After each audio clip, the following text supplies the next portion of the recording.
Hello, my name is Dr. Anika Thrower. I am a professor here in New England, as well as the author of the book entitled The Art of Dominating the Winner's Circle for the college-minded student. This past week, I got a request for a topic. First of all, let me let you know where I'm at. I am housed in downtown New Haven. That is my office. And a bit about New Haven. New Haven is home to a few colleges, well-known colleges such as Southern, Gateway Community College, University of New Haven, Albertus Magnus, as well as the infamous Yale University. Downtown New Haven is where Yale is at. Yale was founded in 1701. It is actually one of the third oldest colleges in the United States. As far as getting into Yale, it's pretty competitive.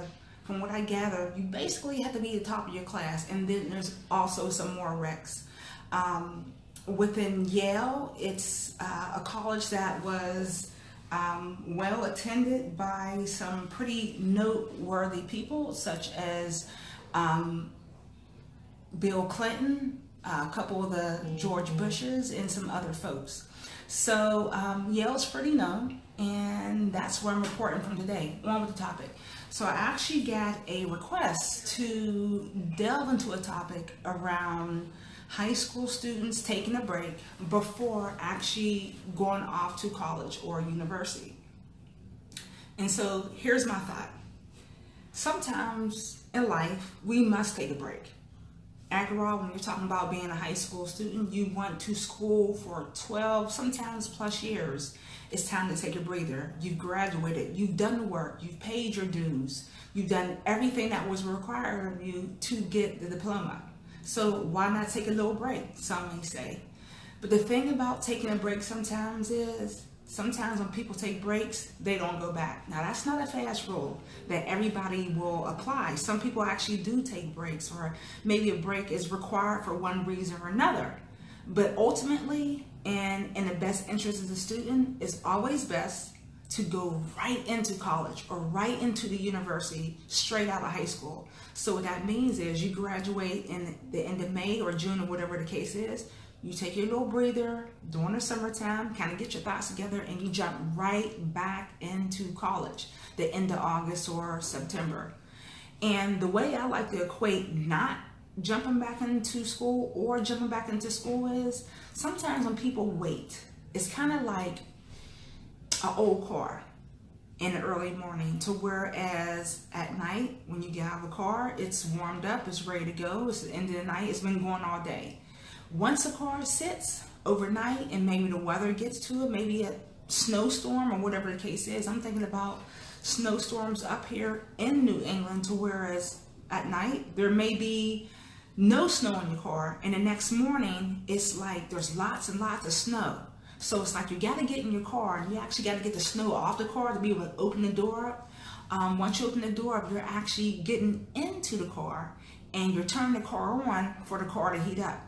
Now, as the car heats up, the car starts to melt the snow or sleet or whatever off the car to kind of clean the car off. Eventually, the car is ready to go. But in the meanwhile, just think about it.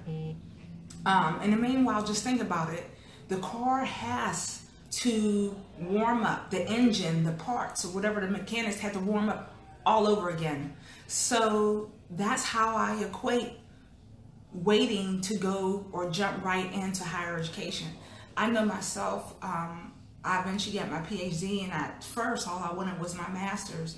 And for me, it was a hard road. It was a challenging road at different points. And once I got it, my juices were so flowing and so, they were so lubricant, ready to go. Moving along, I was just in that zone, to whereas when it came to academia, I was all there. I was running off 4 cylinders, hell, 12 cylinders. I was in the right zone for myself. I was on a journey, strong, meeting the right people, and my headspace was exactly where I needed to be. And I remember when I graduated and I was done with my master's, I had a yearning And that's the best way I can say it, a yearning to go back, to get into that groove, to have those moments of clarity, to just build and gain that knowledge. So the thing about not going to school or higher education and university right after college, sometimes people get really comfortable. And how could that look? It could be that sometimes people will get into a job, and the intention is not to stay at the job for a long period of time, but just a little while, maybe a semester or two, maybe until next summer, until they get a little bit of money for a car or apartment or whatever the case is. But a lot of times when it comes to young people, life kind of happens to whereas, okay, maybe I'll hold off until next semester.